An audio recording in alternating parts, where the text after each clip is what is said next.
It is Monday, and this is the Monday Roundup. My name is Levi Connors. We're going to be talking about a lot of things this Monday, trying to see what happened over the last week. The good, the bad, the ugly, the funny, the serious, and even the not so important. To join me in that conversation is a gentleman who wants to be taken seriously. Taken serious. Keyword, taken serious. Presidential aspirant, Jasiel. Ladies and gentlemen, my name is Jasiel your president 2022, the alternative choice. The alternative choice. The alternative choice. Mambo mapya, mambo fresh. There are people already touching themselves as alternative. Ni sawa, tutapatana tu hapo mbele. Out of them all, ni kama tu ukioa, walikuwa wengi out of them all out uka of many, one. Out of many, one. So it's a good thing that Kenyans have a variety to choose from the alternatives. Yeah. Remember when we began, we said politics is going for the alternative is like going to a restaurant and bringing what you learned from the restaurant back home. So they'll have a choice to choose. True. Yeah. Okay, let's cover a few things. Number one, Miguna. The man with the same name twice. This gentleman has really been frustrated.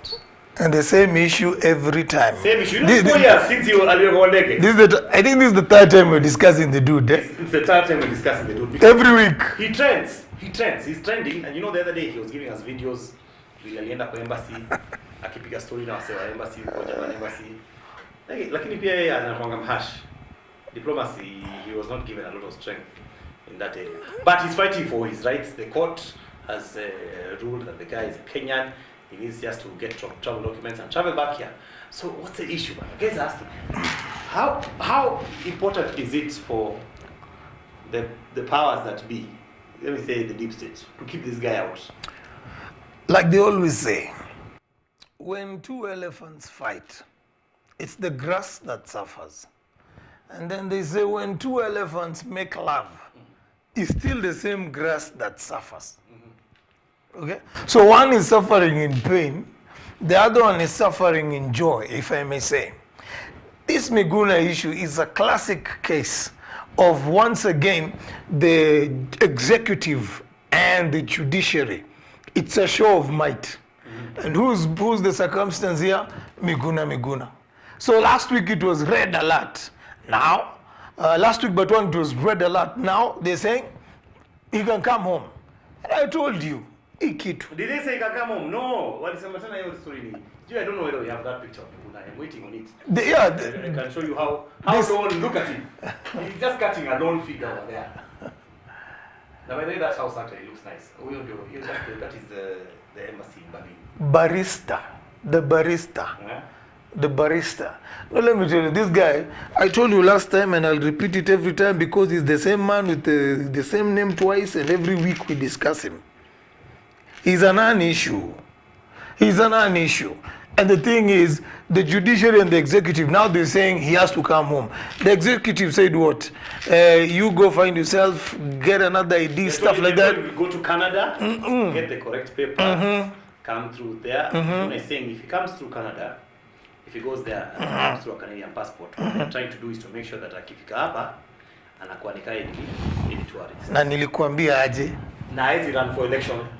Because you need to be a Kenyan to run for election. Na nilikuambia aje, hizi vitu ni kipindire.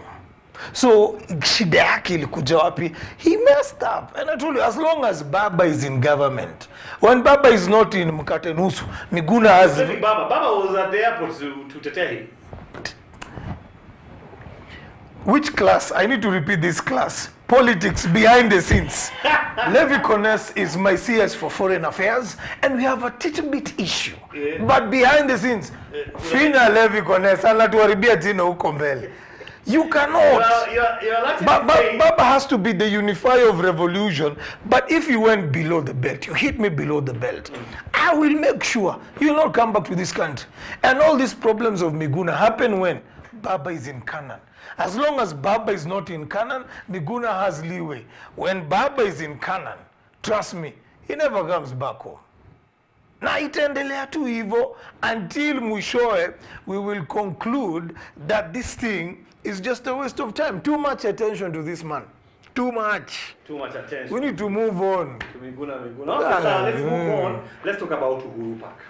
Uhuru Let me Park. read something. Okay. The Nairobi Metropolitan Services has sought to allay fears that Uhuru and Central Park have been grabbed, saying that the two recreational centers are undergoing renovations and will be open to the public in February next year.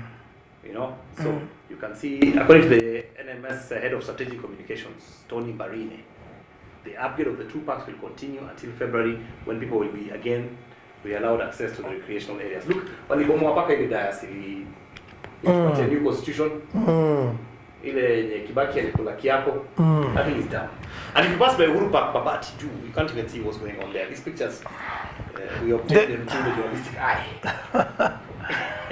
I think it's going to be wonderful. You think so? Let me say this, huh? There are some people who are saying we were not consulted. You know why they're saying that, huh?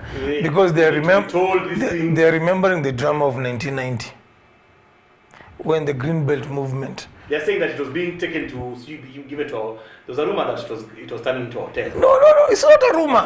No, let's address it. Yes, 1990 was Kanu headquarters was coming there. Sawa. But what happened? What stopped it? The women, led by, did their thing. Okay. Now it's Murkomen who started this convo, and he said that hey, Uhuru Park has been sold to a foreigner and is building a hotel. Now ukishaanza ruma kama hiyo kipindire, the ground will receive it. But the truth of the matter, let's not play politics with a government issue. NMS did the due process. The bill was passed through the county assembly for it to be upgraded just like Mishuki Park. So hii ni upgrading ama hii ni demolishing? Hii ni upgrading. Kutonga kabisa na create tena. Hii ni upgrading. Ni kama tunachukua hii meza tunaongeza padding juu. Hapana, unachukua hii meza unavunja, unaongeza padding nyingine juu. Boss, aonangi vitu za siku hizi ukipeleka visikirudisho unasema hii ni yetu, ilibomolewa yote. And what NMS are doing, and I told you, in my government, lazima nitaweka body in charge of, will militarize. Badi yuko na job kwa serikali yangu. Because he's doing the right thing. Now, the question is, why is Murkomen trying to allay fears? And then what happens, it backfired. Because they were expecting the people to rise up when the parliament, and let me tell you, each generation, nimetry kufanya demonstrations kwa hii street. Niwe labda tu kwa baba, hakuna mtu enda kwa barabara. Nibidi niulize picha zitolewe. Tujue nini endelea huko ndani. I'm appreciating this devolution thing, this upgrade thing. Is going to be world class. Yeah. It's just the same as the one in Langata Road. Yeah, I was about to tell you about Gardens. I passed by there, bana. Yeah, bana. Things. But I see too much concrete. Hakuna park tena. Sasa hiyo. Unajua, ngoja. Not unless ushenda huko ikiwa park. Ilikuanga bezea. Ilikuwa bezea.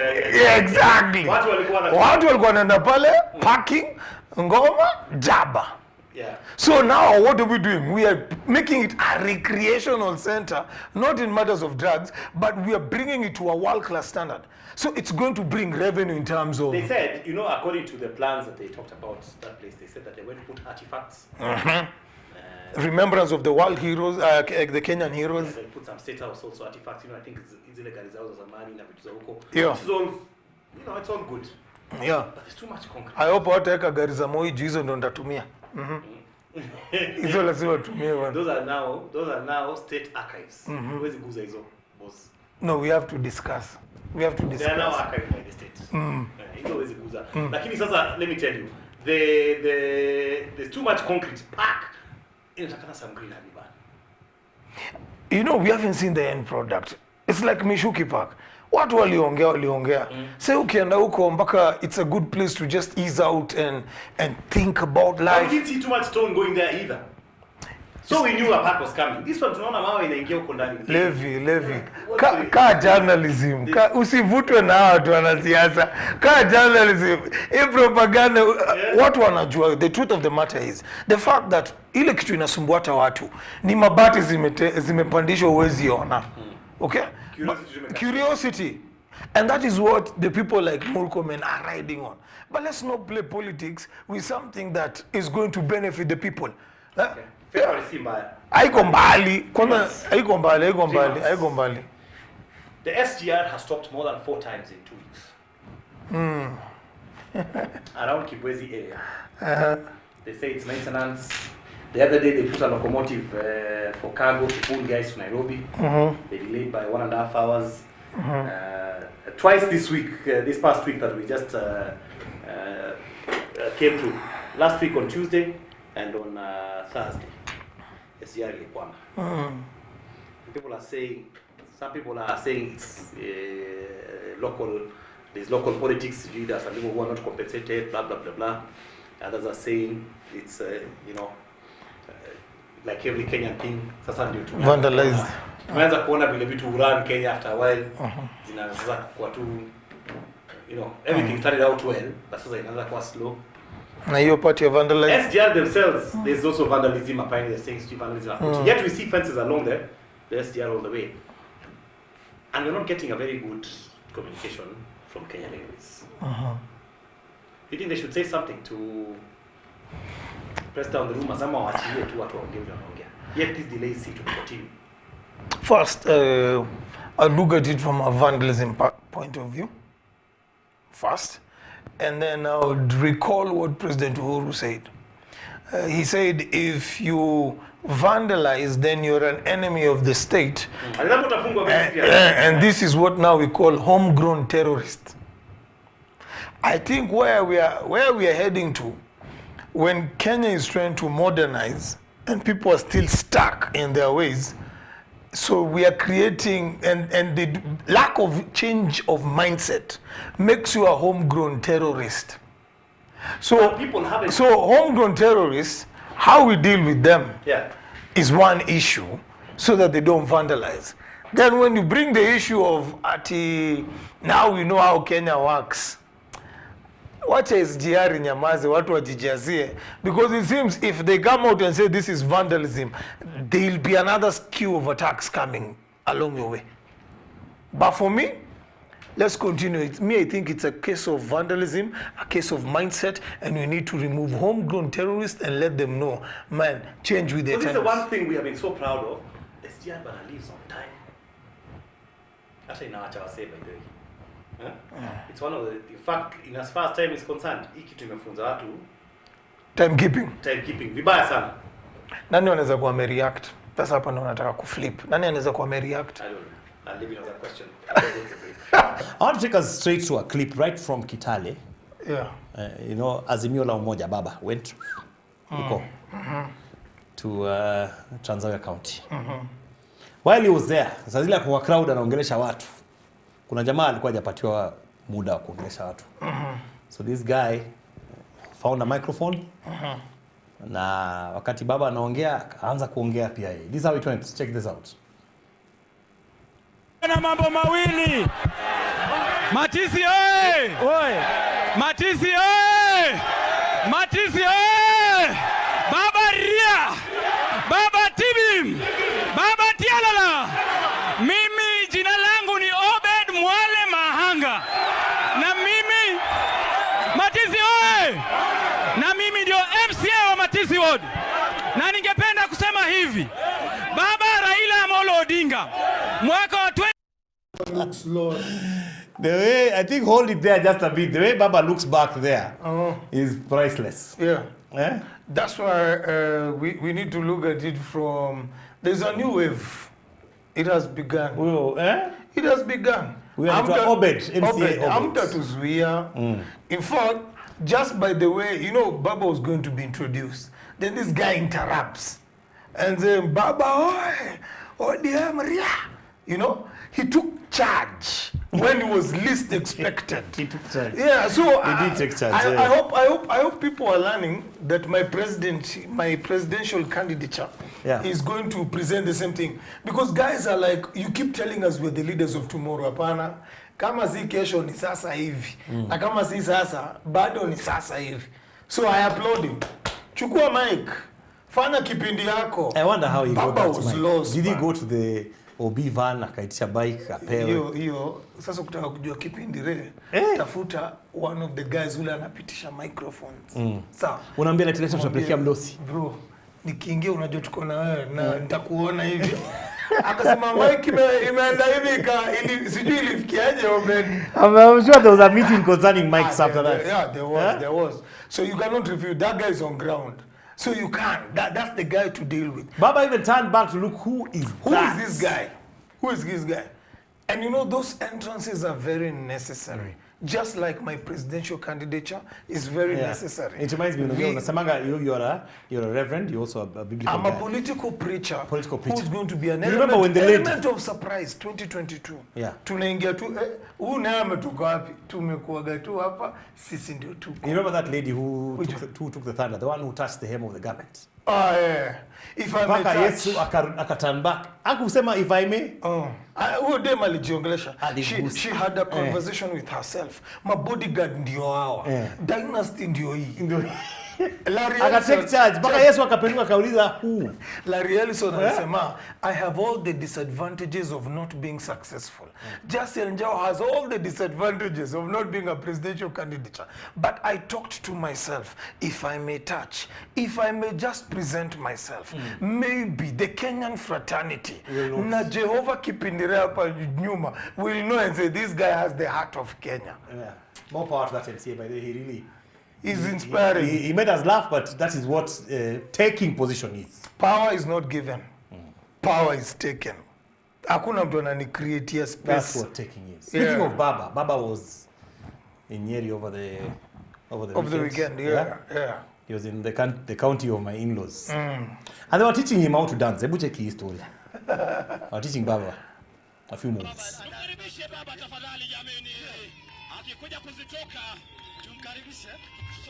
So DJ.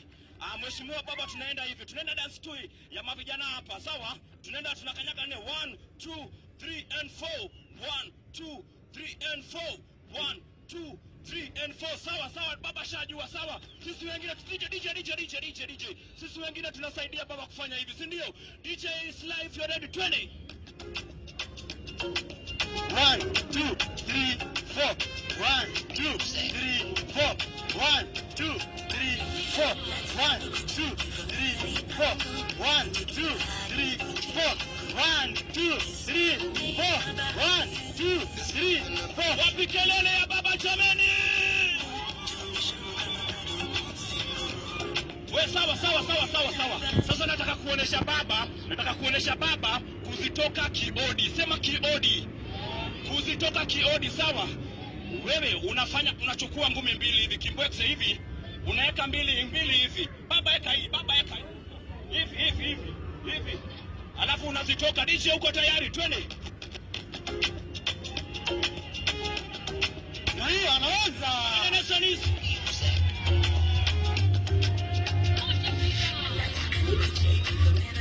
Vijana na Baba zungusha kichwa hivi,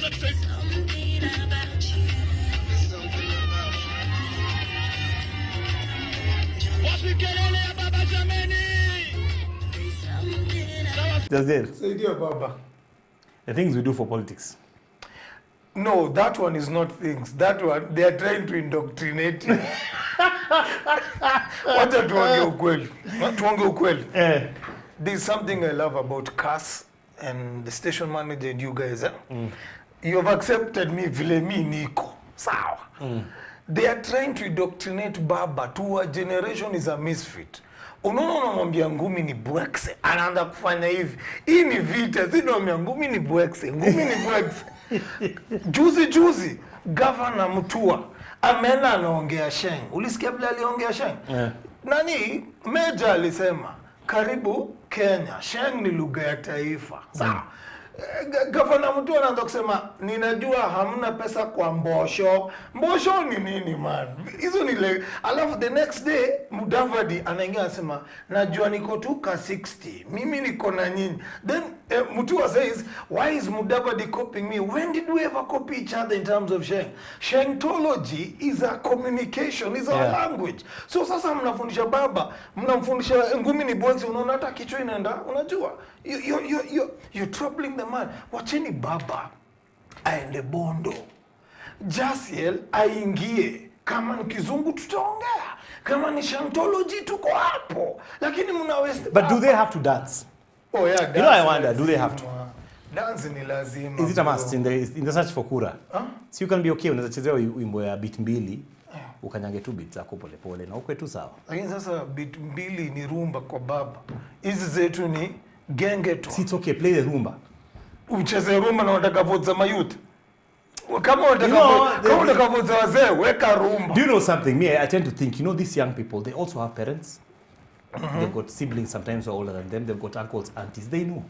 Kuna vitu wezi do. Exactly. So why? But they still accept the parental authority over them. They will still accept the sibling authority over them. So in the same manner, just sell just the people handling babas. Just sell the agenda, man. Wachani na mambo mingi ya. He's not gonna do those. The thing they need to note is that these statistics are, we are now 75% of this country's youth, but representation in parliament is 6.5%. Do you really think young people's vote will be changed by what dancing style you make? Boss, it's not about the dancing style. Ni kama unaniuliza Levi, ukipeleka wife yako out, lazima kuwe na connection. Ndio akubali umwambie will you marry me. So hii ni connection tunatafuta. Yes, hii ni connection. Nimekuambia 6.5% representation in juxtaposition with 75% youth. We need to up the game. We need more representation. And how will we connect? Lazima to connect. If right now nikiongea na shenge yetu niseme wale madanse, masanse, you will get me. But nikienda ground siwezi sema hiyo, watasema Fadela ashatupambao.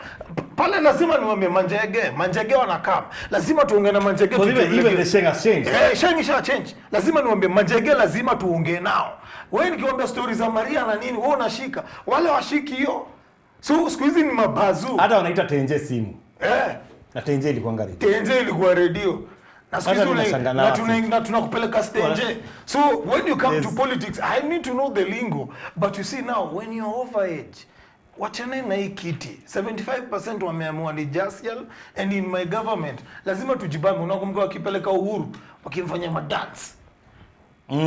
You guys are trying to do something that you're not within the age bracket, but do it, it helps you. Anyway, here we are talking about it. So but maybe it has defects. For us, my people tuko pamoja. In my government, hii serikali tunachukua. Hapo vipi? Ngumi ni bwekse. Alright. Let me see if this notice can come up on TV so we can read it together. This one is about vaccination. Yeah? This came out last week. You know, guys were talking about it and saying, you know, first of all, the Ministry of Health said, you know, guys, if you do not get vaccinated by December 21st, mambo ya intercounty movements, government services. We talked about it. Yeah. Will be stopped. By the way, government services, do they include paying taxes? If you're exempt from government services. Okay, wacha tusome hiyo story. Inasema when seeking transport services, clients should show proof of vaccination when using domestic flights, show proof of vaccination before the use of train services, SGR, show proof of vaccination before boarding buses, matatus for all regional travelers. This is coming soon. I hear it has not started really yet. It was there was a worry when this came out. Do you know in the first day after it came out, 100,000 people got the jab. In fact, they've never gotten that number. Levi Gones. Thursday. People need to start. 100,000 people are jabbed. People need to start believing that this show is also prophetic. We said it here. Kenyans wanasemanga Sai, you have to push them. You have to create lockdown so that they do their thing. Of course, there's some still saying, kuna mtu atenda kotini. Na Okia Omtata, who I had said will go to court, came out and said, exactly. Mambo ya koti misiendi. Hapo kwa story ya vaccination, Sindano lazima. You're on your own. Chukweni sindano. So Okia is not there, guys. Okia is not there for you. But he said if there is a shortage of vaccinations, he's going to court. So let's applaud him. You know. He believes for the COVID jab, but if there are shortages, I'll go for the government. Now, there are many ways to kill a cat. And for the government, this is one of them. They are trying to be very responsible in terms of the citizenry. Okay? And this is how they're doing it. You know, gava inanga biz ni wewe. So what they are doing, they have to make sure you pay your taxes. If you die, tax haiko.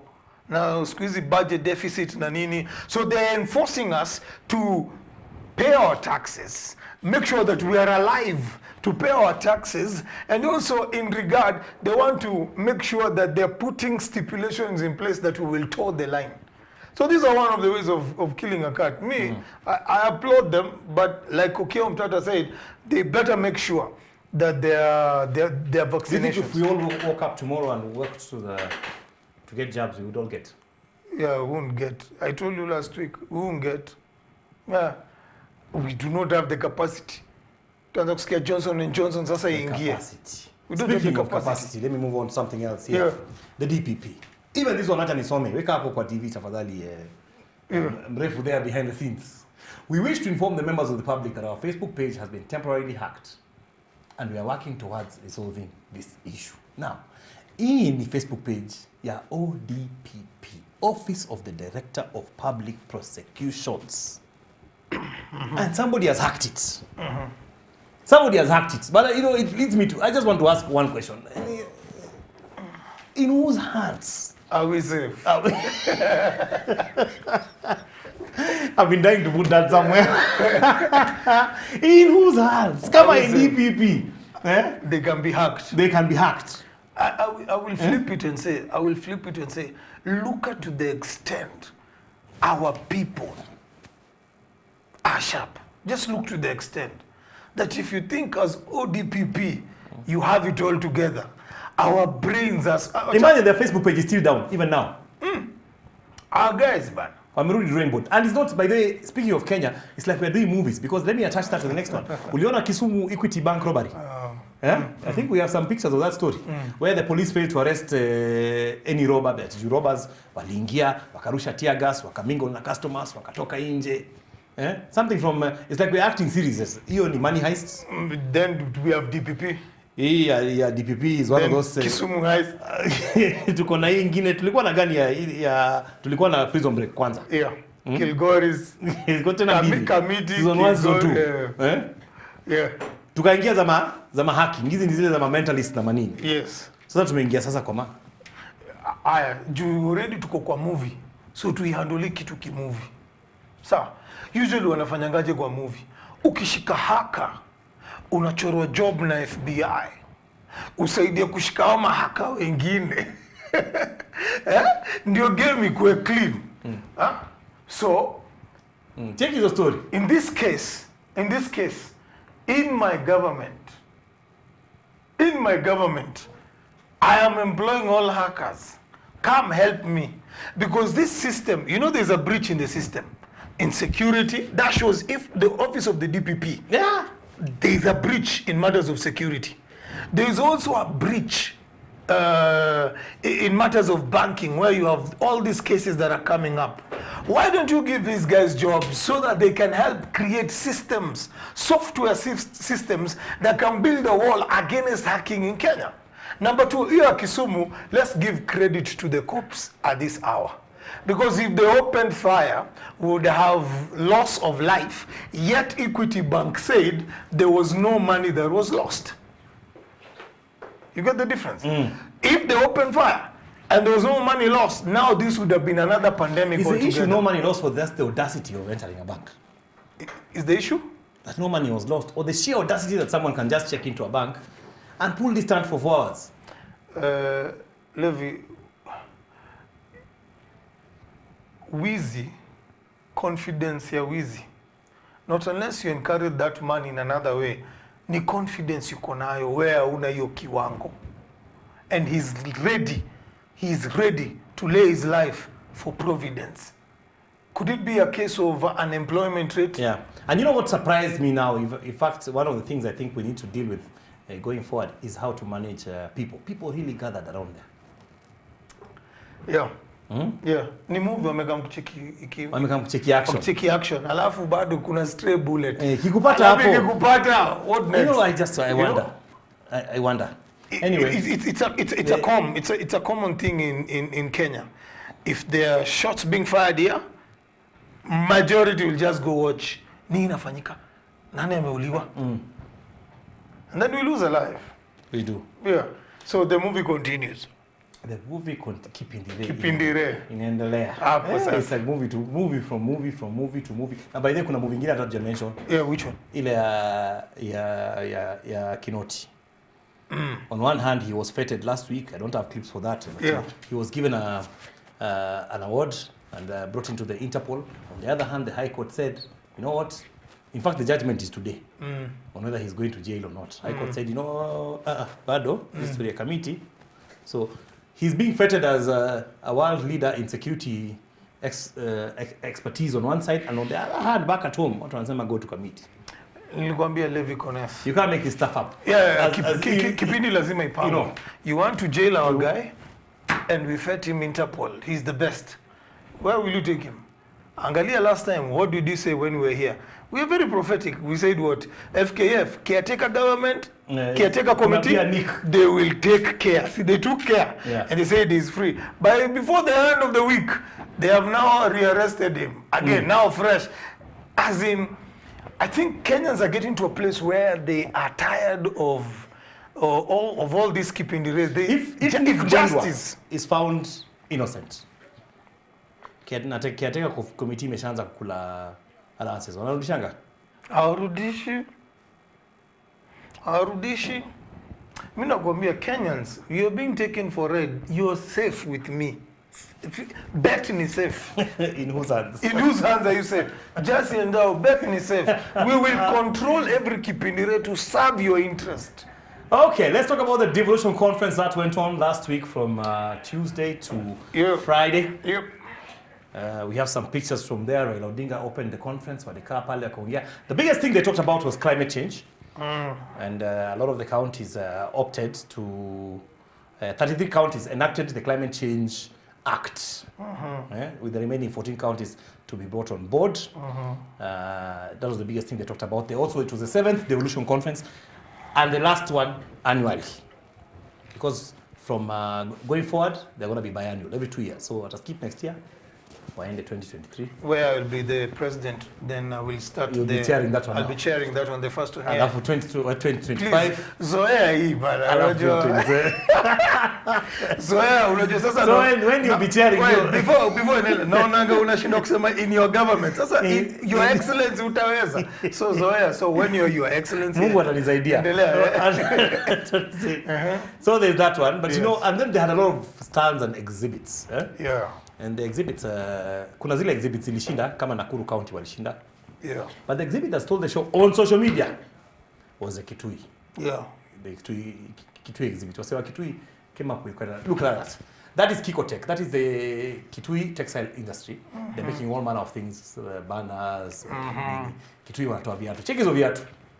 Kitui, mpaka zinaitwa Kitui. Zinaitwa Kitui shoes, made from right there. There's sanitizer, hand sanitizer Kitui, angalia pale. And then they were also taking fumigation. Pole pole boss, we are going pole pole na hii mambo ya Kitui. Hand sanitizer pale, kusafisha mikono ni nini.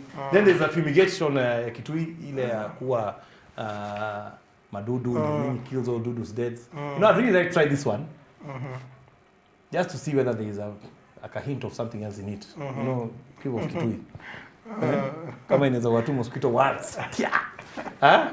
And then there was Kitui honey, which I don't think we have. But then there was something else that was being sold. This was not being given by Kitui guys. This was from Embu. Imagine Mugombero is known from being from Kakamega. Wasewa Embu walienda wakaichukua wakai into pills. Na nasikia ilikuwa sold out. Hey. Mugombero ilikuwa sold out. From Embu guys. Yes. Now, I think you're missing the point. I'm getting the point. It's from Embu, yes, but it was sold out, which tells you, Pia, energy was consumed. Energy. It also tells you the kind of things the people who are devolution. This is a meeting of devolution. Everyone converges. People are enjoying, Yeah, everybody converges, and Mukobero is part of the dining table. But generally, isn't it good to know that counties are pushing themselves to make products? One, when it comes to devolution, okay, we mentioned it last week. It's a very good initiative. But to me, sometimes it looks like devolution is like a good car being driven by a drunkard. We know where it's going to head. So the accountability purposes, when we're looking at Kitui, we are appreciating that we are able to see, and that's why it was trending, we are able to see what the devolved money is doing in the county. Now, right now, there is a rat race for senators to go to governorship. Why? Because there's too much money in governorship. Sikujitolea. And then they are realizing that they are oversight. Senators are oversight towards what government, the county government has spent. Now, you cannot oversight what you have not seen. All right? So this is why this is the take. This is the take. If we are going to create a prototype, use Kitui. And remember, we said it 3 weeks ago, Kitui is going to be a prototype of how devolution works. What we need to do in my government, asante sana, senators will be signatories to the funds that are devolved, so that the senator and the governor have an equal say to how the money is going to be spent. Because then you will reduce the rat race of senators going to governorship, so that they play their role as oversight. But right now, if you check what is happening in Kitui, alafu where it was at wheelbarrows 100 million, we are not seeing the benefit. So let's use Kitui then as a prototype and say that this is how the devolution is going to be enacted in every county, so that everybody feels it to the core. Kama Embu imekuja na mkobero, wale wako wanafikiria sasa hii mkobero iko hii side. Then sasa unajua ni biashara, ni kufikiria huko kila mtu atakuwa tutengeneze mkobero Embu. Somebody would say that's stealing of ideas. But anyway, the deputy president was supposed to close the devolution conference. And he sent a message and said, I'm in Nyandarua, I'm campaigning. So, well, I don't know whether he said I'm campaigning like that, but there was a message from his office today to the effect that he was busy in Nyandarua that day. Thoughts? When you go around counties, wasema bottom ama up, ama ni bottom, tubaki bottom. Tuanze bottom, alafu tukuje up. Alafu wende Kitui wone wako up. Wako up, viatu wako na kampuni yao, wako up.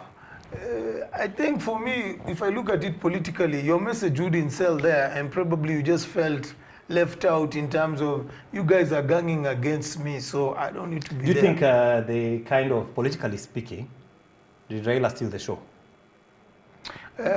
With the launch, because the president wasn't there to open it officially. Yeah. Raila did it. The president at some point spoke by virtual conference from South Africa.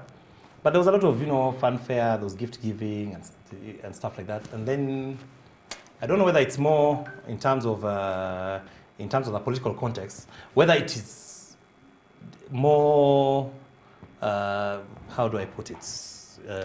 Like when Kalonzo... Like you have more weight if you are opening rather than closing.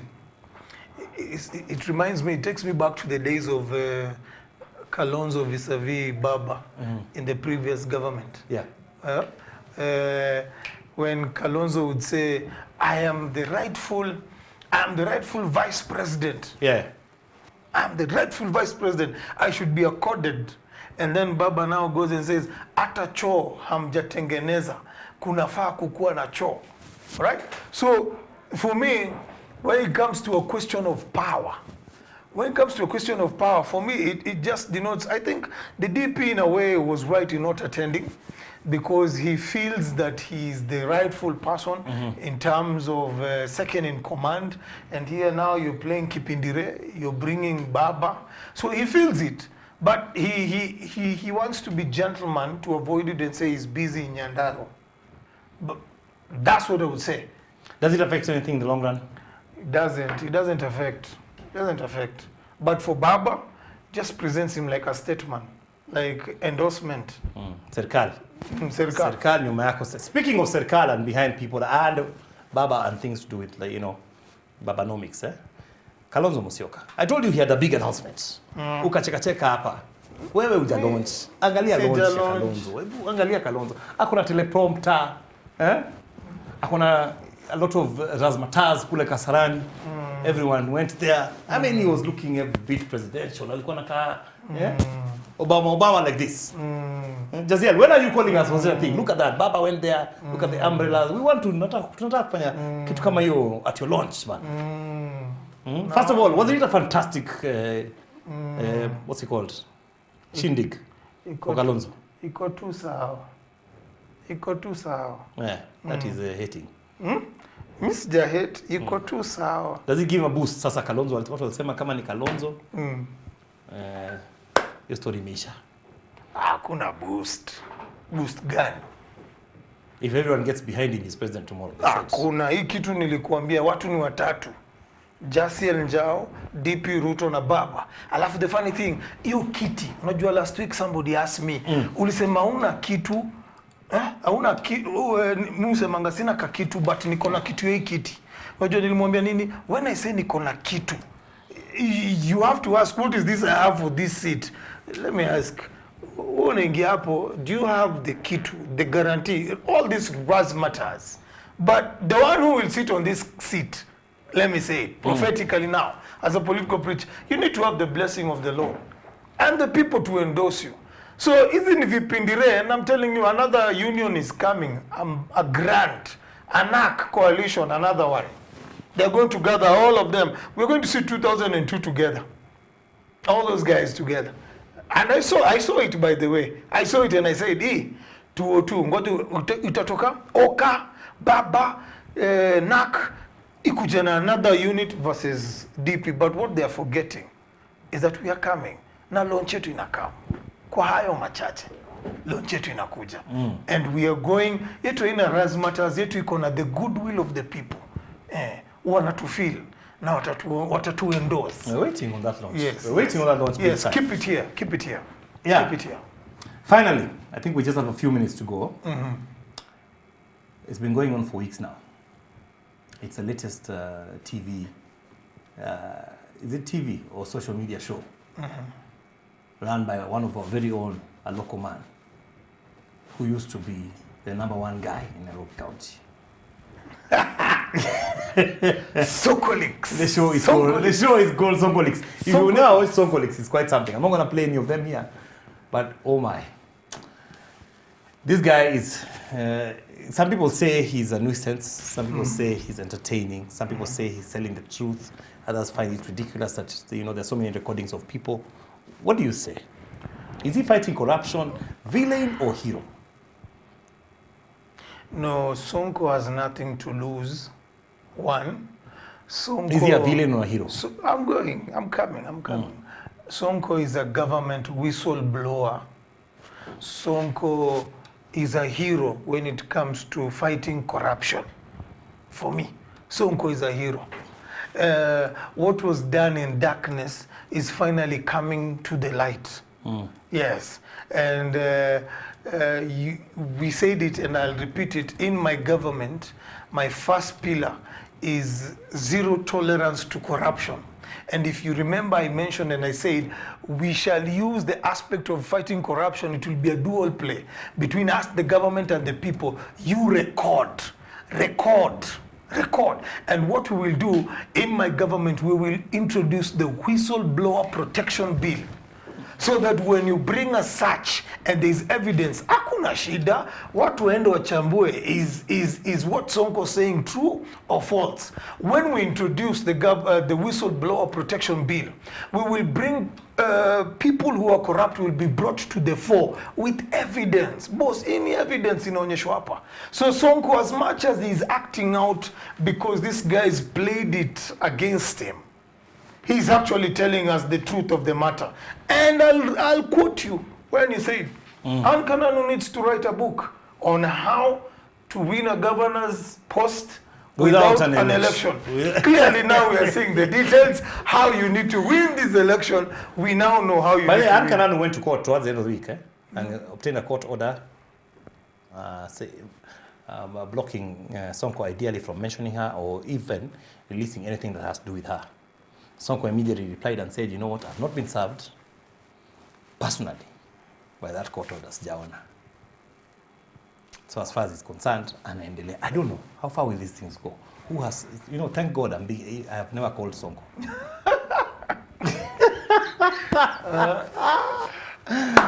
He said, if you have nothing to fear, he said if you have nothing to hide, then you have nothing to fear. Let me give you an example. Have you talked to Sonko? When he was senator, I met him and we talked. So you must be on record. Let me give you an example. What example? Sonko alinisaidia sana kwanza nikifanya man talk. Nikifanya man talk, Sonko alinisaidia. Let me give you an example. Uko nje ukitembea, unapata umeshikwa na polisi, si ndio? Polisi wanakuwekea bangi, wanasema tulimpata nayo. Ili kitu sijaiona, hawajai kuwekelewa wamekupata na pesa. Okay? Sasa ukikuja useme me and Levi, wacha nitumie mimi. Me and Jasiel njau, we did a government deal of 50 million. Bro, ninaogopa nini? Hata 50 million sijaiona. 1 million naonanga kwa handwriting. Sinaogopa nini? Wewe kama Sonko, kama ushaika na Sonko na hakuna kitu yote mbaya, usiogope. Lakini kama umetajwa, please jitambue mapema, because now this introduces me, because we're almost winding up. This introduces me when every president comes to office anaulizangwaje, what is your 100 days policy? Si ndio? My government 100 days policy, I will give clemency and amnesty to anyone who has stolen from this country to return the wealth back. And we will forgive you. Otherwise, after 100 days, what will happen? You will be jailed and we will take all your money. So before my government comes to office, please, kama unajuko kwa dozi ya Sonko, jilete mapema tuonge. Tumalize hii habari. And we will give you a clear amnesty and we'll return back the money. Because Sonko, I'll find a docket for him. Mna misuse Sonko. Wata tumpatie docket ya witness protection. The Ministry of Information and Broadcasting. And broadcasting the witness protection. Sonko atakudefend.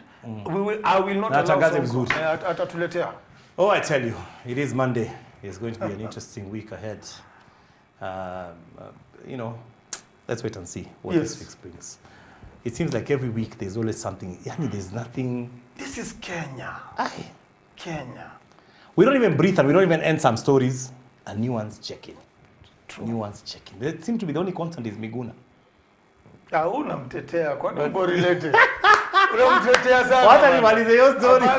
Unamtetea sana. Ni Mkenya boss, wacha akuje. Unamtetea sana. Wacha akuje na dunini. He's not the only one. Don't give to zingine. It's an issue. It's an issue. Acha nimalize hii. But incoming president can talk like that. Ladies and gentlemen. Maliza. Ladies and gentlemen, listen. Like Larry Ellison said, Jasiel njau has all the disadvantages of becoming president.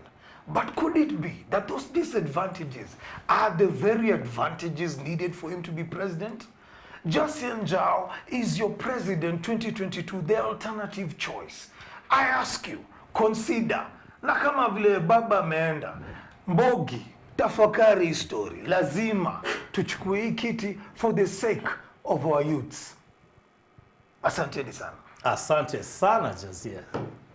Always a pleasure. Always. Looking forward to see what we cover next week. That's the Monday Roundup. God bless you. Good day. Stay tuned for Leah coming up with Losu and have a wonderful, wonderful week ahead.